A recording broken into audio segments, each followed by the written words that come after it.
நீ உன் பிள்ளைகளின் பிள்ளைகளையும் இஸ்ரவேலுக்கு உண்டாகும் சமாதானத்தையும் காண்பாய்.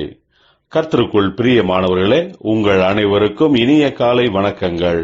இன்றைய வேதவசன தியானத்திற்கென்று நாம் தெரிந்தெடுத்திருக்கும் வேத பாகமானது அப்போஸ்தலர் நடபடிகள் 26 அதிகாரம் 22 மற்றும் 23 வசனம்.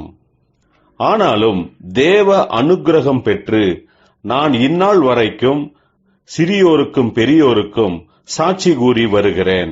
தீர்க்கதரிசிகளும் மோசேயும் முன்னமே சொல்லியிருந்தபடியே கிறிஸ்து பாடுபட வேண்டியதென்றும் மரித்தோர் உயிர்த்தெழுதலில் அவர் முதல்வராகி சுய ஜனங்களுக்கும் அந்நிய ஜனங்களுக்கும் ஒளியை வெளிப்படுத்துகிறவர் என்றும் சொல்லுகிறவனே அன்றி வேறொன்றையும் நான் சொல்லுகிறதில்லை என்றான்.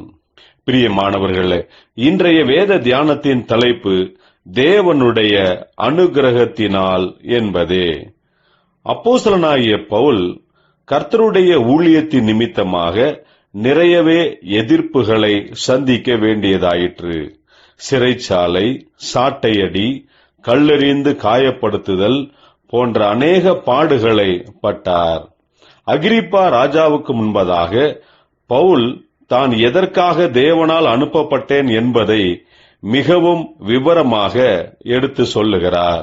தமஸ்குவுக்கு போகிற வழியில் தனக்கு இயேசு கொடுத்த தரிசனத்தையும் இயேசுவானவர் தனக்கு கொடுத்திருக்கும் ஊழியத்தையும் தீர்க்கதரிசியும் மோசேயும் முன்னமே அறிவித்ததின்படியே ஆண்டவராகிய இயேசு கிறிஸ்துவினுடைய சிலுவை மரணம், அடக்கம், உயிர்த்தெழுதல் இவைகளுக்கு தான் சாட்சியாக சுய ஜனங்களுக்கும் அந்நிய ஜனங்களுக்கும் ஒளியை வெளிப்படுத்துகிறவன் என்று சொல்லுகிறவனே அன்றி வேறொன்றையும் நான் சொல்லுகிறதில்லை என்கிறார்.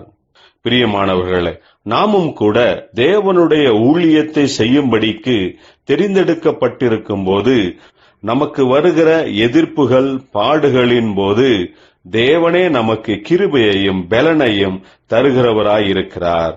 தேவனுடைய அனுக்கிரகத்தினால் நாமும் கூட அநேகருக்கு முன்பாக சாட்சிகளாக நிற்போமாக. ஜெபிப்போம். ஜீவனுள்ள தேவனே, ஊழியத்தின் நிமித்தமாக எங்களுக்கு வரும் எல்லாவிதமான எதிர்ப்புகள், பாடுகளின் சமயத்தில் நீரே எங்களுக்கு பலனையும் கிருபையையும் தருவீராக. இயேசு கிறிஸ்துவின் நாமத்தில் ஜெபிக்கிறோம் நல்ல பிதாவே. ஆமேன்.